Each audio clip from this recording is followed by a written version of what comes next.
सत्य घटना, सत्य की तहता। दोस्तों, आज की आप बीती श्रीरंग चटब नागपुर से है। श्रीरंग जी के गुरु अजबदास जी थे और श्रीरंग जी ने बताया कि वो 35 साल तक कबीरपंथी आश्रम में सेवारत थे। श्रीरंग जी को बचपन से ही भक्ति का लगाव था और अजबदास जी के निधन के बाद श्रीरंग जी को ही इस पंथ का उत्तराधिकारी बना दिया गया। और वहाँ 35 साल सेवा में रहा। गुरुजी जाने के बाद मुझे उन्होंने उत्तराधिकारी बनाया और मैं 10-15 साल गुरुवाई किया। बहुत से भक्त लोगों को नाम दिया, चौका आरती करता। उनको जितने भक्त थे उनको मैंने बताया कि अब श्रीरंग जी गुरु पद पर थे और इनके बहुत सारे शिष्य बन चुके थे। लेकिन फिर ऐसा क्या हुआ कि श्रीरंग जी को गुरु पद को त्याग कर संत रामपाल जी महाराज की शरण में आना पड़ा। उन्होंने मेरा कहना माना और उन्होंने सभी भगत ने नाम लिया। श्रीरंग जी ने कैसे अपने शिष्यों को भी संत रामपाल जी महाराज की शरण ग्रहण करने के लिए बोला, कैसे श्रीरंग जी के शिष्यों ने भी संत रामपाल जी महाराज जी से नाम उपदेश लेकर अपना कल्याण कराया। आइए जानते हैं श्रीरंग जी की पूरी आप बीती इस वीडियो में। हाँ, नमस्कार सर जी। सर, क्या नाम है आपका? श्रीरंग चटप। सर, कहाँ से आए हैं आप? मैं नागपुर जिला सावनेर तहसील, गांव नंदापुर। सर, संत रामपाल जी महाराज जी से नाम दीक्षा लेने से पहले आप क्या भक्ति साधना करते थे? संत रामपाल जी महाराज जी जुड़ने से पहले मैं कबीरपंथी आश्रम में सेवा में था 35 साल। वे हमारे पुराने गुरुजी संत अजबदास जी महाराज थे। उन्होंने 1952 में संत कबीर आश्रम नंदापुर की स्थापना की थी और मुझे बचपन से भक्ति का लगाव था, ईश्वर जी की खोज में लगाव था। तो मैं 5वीं क्लास में था जब वारकरी संप्रदाय में था और मेरी इच्छा थी कि मैं हरिभक्त परायण बनूंगा, कीर्तन करूंगा, पढ़ाई नहीं करूंगा, ड्यूटी नहीं करूंगा। तो मैंने 6वीं क्लास में स्कूल छोड़ दिया था और आनंदी वहाँ जाने वाला था अपना वारकरी संप्रदाय हरिभक्त परायण कीर्तनकार बनने के लिए। तो क्या हुआ भगत जी, मेरे बड़े भाई थे, उन्होंने मुझे नहीं जाने दिया। बोले पढ़ो, बोले आप पहले और बाद में तुम क्या करना है बाद में सोचो बोले। तो उन्होंने मुझे 11वीं तक पढ़ाया सर जी। और मैं रामटेक जाता था। पहले मेरे गुरुजी रामा कोनाले अजबराव दास हिवरकर जी वारकरी संप्रदाय हरिपाठ करता था, उनके पास में कीर्तन में बैठता था और उनके साथ कम से कम 20-25 साल मेरे वारकरी संप्रदाय में गए भगत जी। और फिर क्या आप कोई गुरुपद पे रहे हैं? नहीं, पहले नहीं थे भगत जी गुरुपद पे। फिर सर 11वीं में था, सन 82 में फिर मैं कबीरपंथी संत अजबदास जी महाराज, फिर मैं कबीरपंथी में नाम दीक्षा ली और वहाँ 35 साल सेवा में रहा। गुरुजी जाने के बाद मुझे उन्होंने उत्तराधिकारी बनाया और मैं 10-15 साल गुरुवाई किया। बहुत से भक्त लोगों को नाम दिया, चौका आरती करता था, पूजा पाठ भक्त लोगों के यहाँ जाता था। हर महीने में आश्रम में सेवा होती थी। सर, आपका जो 35 साल का अनुभव रहा है कबीर पंथ के साथ और आपने बताया कि आपने गुरुवाई भी की है, आप जिस अटूट श्रद्धा के साथ लगे हुए थे, तो क्या आपको वास्तव में लगता है कि आपने परमात्मा को पा लिया था? नहीं जी, नाम दिया था, 5 नाम का वो मंत्र जाप करता था, लेकिन परमात्मा के बारे में नहीं पता था कि सतलोक में परमात्मा है। तो सर, क्या उस समय आपको ये जानकारी नहीं थी जो वेद शास्त्रों में लिखा हुआ है कि कौन परमात्मा है, मोक्ष को कैसे प्राप्त किया जा सकता है, कौन से वो मंत्र है जिसके माध्यम से मोक्ष प्राप्त किया जा सकता है? तो क्या आपको ये सब जानकारी नहीं थी? नहीं जी, उसके बारे में उतनी जानकारी गुरुजी ने, हमारे पहले गुरुजी ने दिया था। सिर्फ कबीरपंथी की साधना करते थे, उसमें कोई लाभ नहीं था, आर्थिक लाभ भी नहीं, आध्यात्मिक लाभ कुछ भी लाभ नहीं था सर जी। सर, आपने 35 साल एक पंथ में गुजारे, तो सर हम आपसे ये जानना चाहेंगे कि आपको संत रामपाल जी महाराज जी के बारे में कैसे पता लगा? संत रामपाल जी के महाराज जी शरण में ऐसा पता चला, जो पहले हमारे आश्रम में जुड़े थे अपने ढोबड़े भगत जी, तो उन्होंने मुझे फ़ोन करके बुलाया। बोले वो वहाँ कुछ भी नहीं, बोले वो काल की भक्ति है, बोले वो आप छोड़ दो, बोले और हमारे संत रामपाल जी महाराज की नाम दीक्षा लो और अपना कल्याण कराओ। बोले उन्होंने मुझे बताया कि आप साधना साल मेरे सत्संग देखो। तो मैंने सर जी 6 महीने सत्संग सुना और उसमें शास्त्र आधारित भक्ति बताई संत रामपाल जी महाराज जी ने और फिर मैंने नाम दीक्षा ली।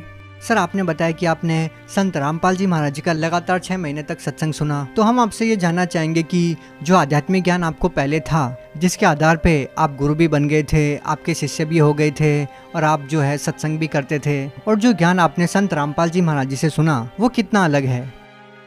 बहुत फर्क था। हाँ, क्योंकि जो अपने संत रामपाल जी महाराज जी जो ज्ञान बताते शास्त्र खोल खोल के, उन्होंने ऐसा बताया कि अभी परमात्मा कौन है, संत किसे कहते हैं, पूरा उन्होंने डिटेल बताया हर शास्त्र खोल खोल के।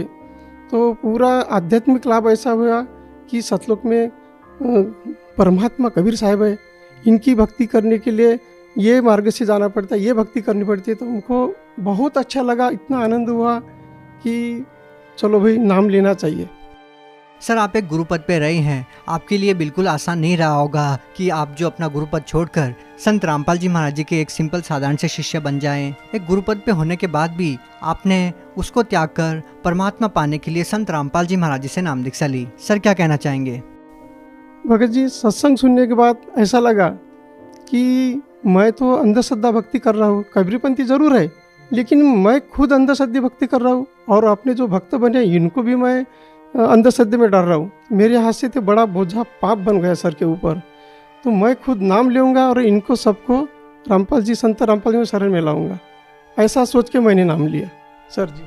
सर आपको जो पहले साधना मिली वो आपने बहुत अच्छे तरीके से की, लेकिन जब आपको तत्वज्ञान मिला, संत रामपाल जी महाराज जी का सत्संग सुनने को मिला, तो आपने अपने पहले वाली साधनाओं को त्याग कर, आपका जो गुरुपद था वो त्याग कर संत रामपाल जी महाराज जी से नाम उपदेश लिया। सर हम आपसे ये जानना चाहेंगे कि सर जब आप गुरुपद पे थे तो आपने अपने वर्तमान गुरु संत रामपाल जी महाराज जी के बारे में अपने शिष्यों को बताया, तो आपके जो पहले शिष्य थे उनका क्या रिएक्शन था, उनका क्या कहना था? उनको जितने भक्त थे उनको मैंने बताया कि ये सच्ची भक्ति है और ये शास्त्र आधारित है और इसके मोक्ष मार्ग है ये। तो उनको मैंने बताया कि तुम आप सत्संग सुनो और नाम लो। तो उन्होंने मेरा कहना माना और उन्होंने सभी भगत ने नाम लिया। सर क्या संत रामपाल जी महाराज जी से नाम दीक्षा लेने के बाद आपको कोई लाभ मिला? संत रामपाल जी महाराज जी से नाम दीक्षा लेने के बाद पहला लाभ तो आध्यात्मिक हुआ कि परमात्मा कौन है। और पहले हम तो ऐसे जानते थे कि आत्मा अपने शरीर में है और परमात्मा दूसरे शरीर में, वो परमात्मा है। लेकिन संत रामपाल जी महाराज का नाम लेने के बाद ये पता चला कि परमात्मा कबीर साहब है और ये सतलोक रहता है। ये लाभ हुआ आध्यात्मिक, मोक्ष का मार्ग मिला। और दूसरा लाभ शारीरिक ऐसा हुआ भगत जी, मैं काटोल तरफ से आ रहा था और जगत भाई के साथ बैठ के आ गया।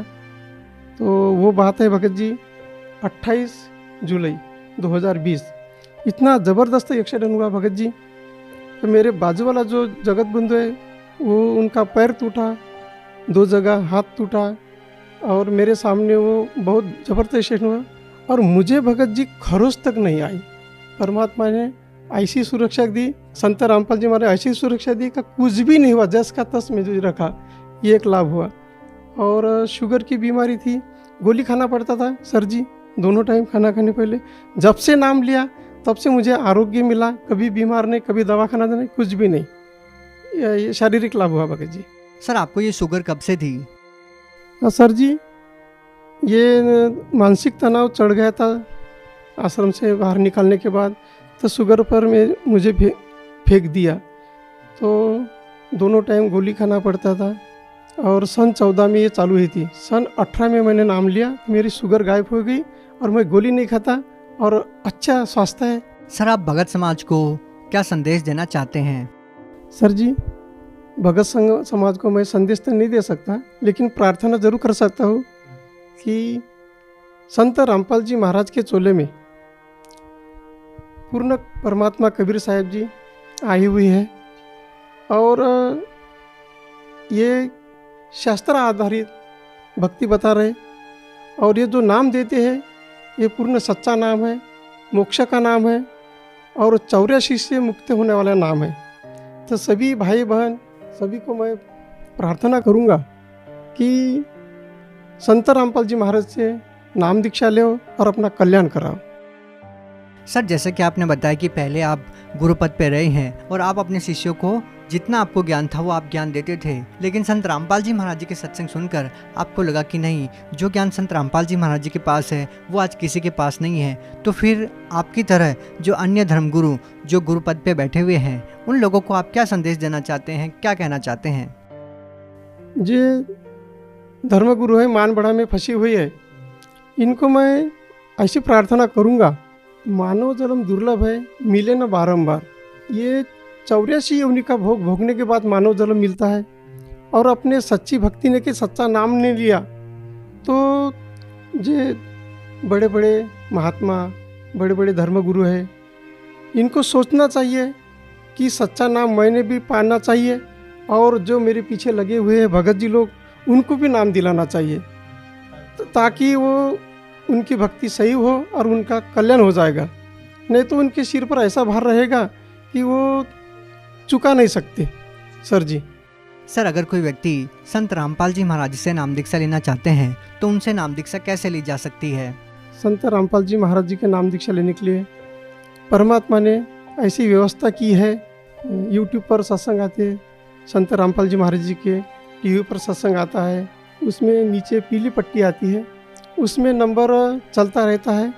वो नंबर पे आप कांटेक्ट कर सकते हैं और नाम दीक्षा पा सकते हैं। जी, बहुत बहुत धन्यवाद सत साहिब जी। सर जी, सत्य घटना, सत्य की तहता।